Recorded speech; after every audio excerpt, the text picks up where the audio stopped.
তাই তোর কাছে এই ভর্তা ভাতি অনেক মজা লাগতেছে। না না, তোমার হাতের রান্না সবসময় মজা, দুনিয়ার কোনো খাবার এত মজা পাই না। তুমি খাইবে না? খাবো রে বাপ, পরে খাবো। পরে খান, এমন বসো, আমরা একসাথে খাই। না না, আগে তুই খা, আমি পরে খাবো।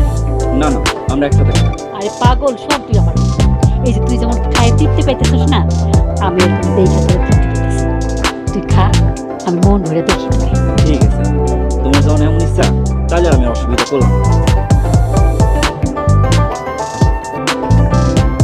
আমি তো সব খাবার খাই ফেলাইতেছি, তোমার খাবার আছে তো? আছে রে বাজার, আমার খাওয়া না, তুই খা তো। তাহলে ঠিক আছে।